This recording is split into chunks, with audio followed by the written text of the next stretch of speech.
Alright, so if you're watching this video, you should have watched the previous video where we did all of these calculations by hand, so I'm just leaving this screen up here. I want to show you guys how to do this in your TI calculator. So I'm going to go back up to this chart here. We had found previously that we had a standard deviation of 11.621 and a variance of 135.04. We also had found the mean, 21.4. So I just want to show you guys how to do this in your calculator. So you're going to pull up your calculator and you're going to go to that stat list again. So you're going to go right here where it says stat. You just want to edit your list. Now if you already have something in the list like I do, I'm going to scroll up here and I'm going to hit clear. Do not hit delete. Delete's going to delete the entire list. So I'm just going to hit clear, enter, clear out my list here. So now I need two lists here for my calculator. The first list that I'm going to do is my midpoint list. So I want to find my midpoints first. Okay, so here I had found my midpoints to be 5, 15, 25, 35, and 45. Then I'm going to scroll to the right and I'm going to put my frequency list. So my midpoints are stored in L1 and then I need a second list for my frequencies. So that's going to be my number of employees, 4, 9, 6, 4, and 2. Okay, so I have these filled out. So what I'm going to do next is I'm going to go back to my home screen. So I'm going to go to second quit right here up here in the yellow to go to my home screen. Now what I want to do is I want to go to stat again and I want to go over to calc. So just like we did for the ungrouped data, we're going to do the one variable statistics. So we're still on the one variable statistics here. I just have two different lists. I'm going to hit enter. Now if you have a TI-84, it's going to ask you the frequency list and your X. I think it's your X list that it's going to ask you for. So you're going to fill those in. Right here, what I'm going to do is I'm going to do my midpoint list will go first.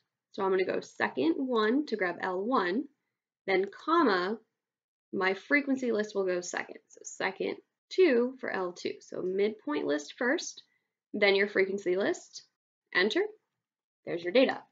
So you have X bar, 21.4, sum of X squared. This is going to be your sample standard deviation, population standard deviation. So as you can see here, you have the same population standard deviation that we found by hand. Then if you wanted to find the variance, you would just take that population standard deviation and square it. And then you would have the 135.04. So it's really simple in your calculator if you have one. There's definitely some apps that you can use. You can also do this in Excel. So I'm going to pull over Excel for you guys, just a second here. And I'm going to start putting this data in. So I started it briefly. I just want to make sure I do this here. So I have the number of employees. I'm going to fill this in. Okay. So then what we want to do here is, let me make this a little bit bigger. We're just going to do columns like we did in our previous problem. So we're going to want a M column. So for midpoints, so we have an M column. And that's going to be 5, 15, 25, 35, and 45. Again, that's that midpoint between 0 and 10, 10 to 20, 20 to 30, 30 to 40, and 40 to 50.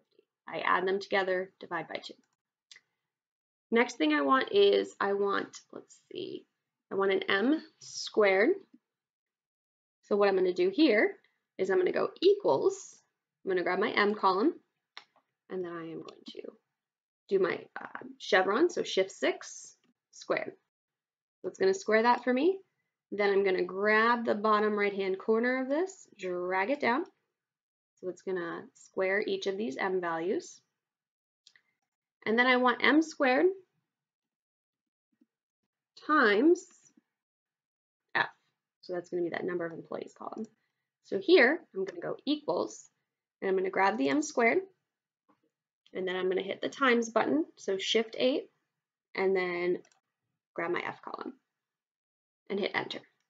And then again, I'm going to go to the bottom right hand corner, drag that down. Now I do want the sum of M squared F, so I'm going to go to the column underneath, the m squared times f, and I'm going to hit auto sum, and I want it to sum this, E2 through E6, enter. Okay, so I get that. And let's see, then we also need an mf column, so m times f for a column there.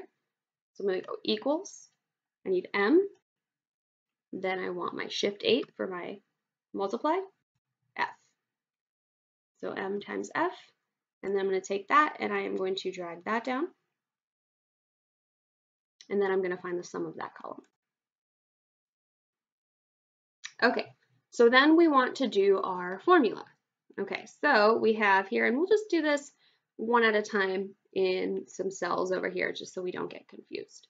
So we had the formula previously. Let me see if I can copy it over here so we can look at the formula as we're going. Hold on a second.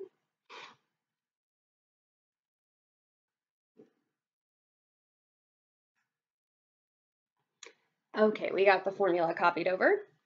So we have the sum of m squared f minus the sum of mf squared over n. So let's go ahead and do that first. So I'm just going to come over here. I'm going to go equals. I want the sum of mf, so that's right here, 535. I want to square that, so I'm going to go shift 6, 2. That's going to square it for me. And then I want to divide that by n, so I'm going to go equals this divided by n, which we could do the auto sum here for this one, but we do know that's just 25, so I'm just going to write 25. Okay, so we get that value, 11,449. So we have the sum, and I can just write this here. This is sum of m squared times f, just so we know what it is. And then this is divided by 25, or n. So n. Okay. So then what we want to do is we have the sum of m squared f, or yeah, mf squared, m times f squared.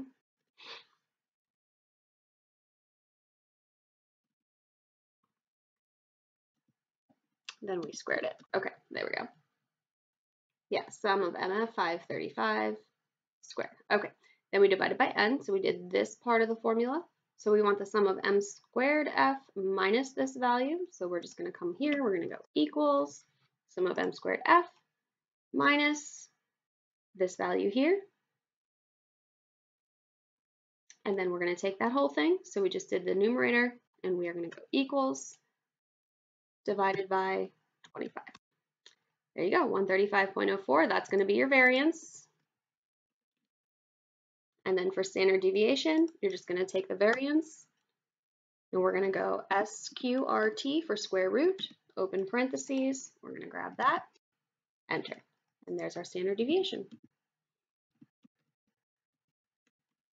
Okay, so lots of little pieces to this, but it does help you with not having to do all of the calculations by hand and then writing them out on columns. So you can use this to also check your work if you do it by hand. There's Excel and a calculator, which are definitely going to be easier, more useful, a lot less room for error as well when you're doing these calculations.